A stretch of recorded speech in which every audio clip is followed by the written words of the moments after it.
Over the years, someone may have spent a fair amount of time around people who always wanted to be the center of attention, to be admired, had a strong sense of entitlement, and were self-centered. For instance, unlike these people, they could come across in a very different way. So, they might typically avoid attention, have no interest in being admired, not feel entitled to anything, and spend a lot of time being focused on others. Thus, to say that they are anything like these people wouldn't be accurate. Thanks to the experiences that they have had around people like this, they may have spent a lot of time researching why someone would behave in this way. They may have learned that these people are deeply wounded and rarely, if ever, change. However, if they were to put what is going on for someone like this to one side and look at their behavior, they might soon see that they are also out of balance. What might enter their mind is how they have gone too far to the other extreme.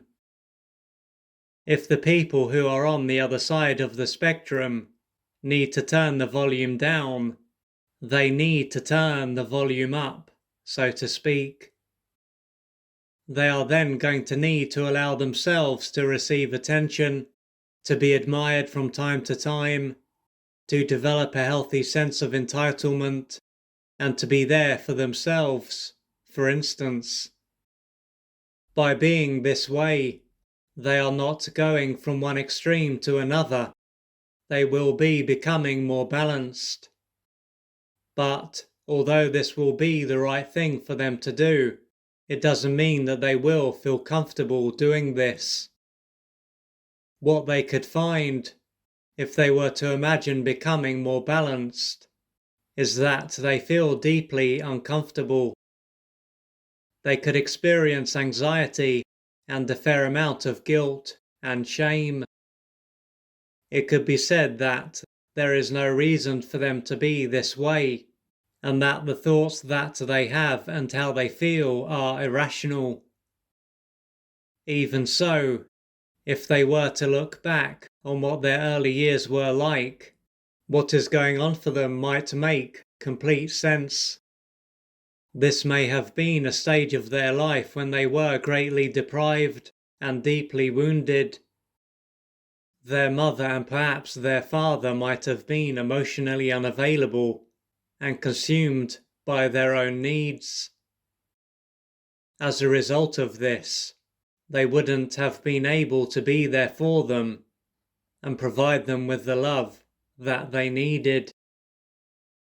They would have seldom received attention, had their needs and feelings acknowledged, been supported and encouraged, or treated as though they were valuable and lovable.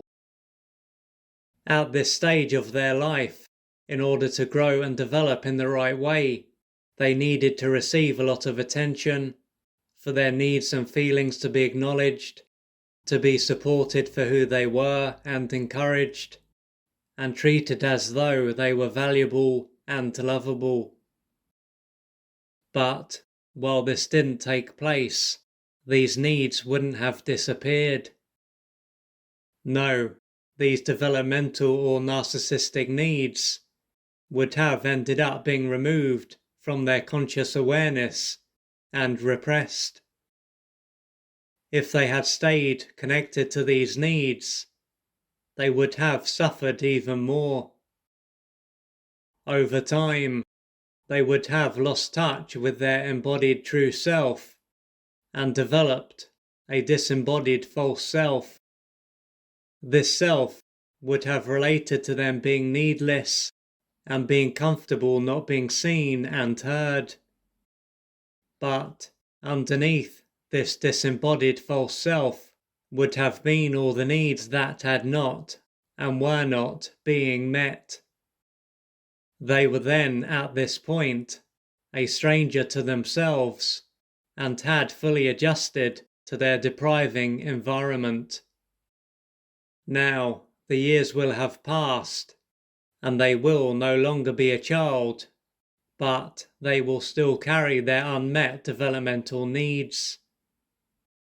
These needs, along with a number of their adult needs, will be outside of their conscious awareness, but they will continue to influence how they experience life. The people who they have spent time with, who appear to be very different to them, will have then been a reflection of what they need to heal inside themselves. The trouble is that, as they won't have been aware of what was taking place outside of their conscious awareness, they won't have been able to join the dots, so to speak. For their life to change, and for them to no longer be drawn to people who are out of balance, they will need to do at least two things. First, they will need to face and work through their unmet developmental needs and the pain that they experienced. Second, they will need to reconnect to the adult needs that they have been out of touch with.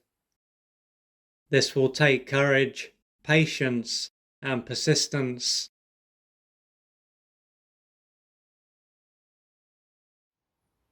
If you would like to find out more about the services that I offer, please go to www.oliverjrcooper.co.uk or email me at info@oliverjrcooper.co.uk, and I'm looking forward to assisting you on your journey.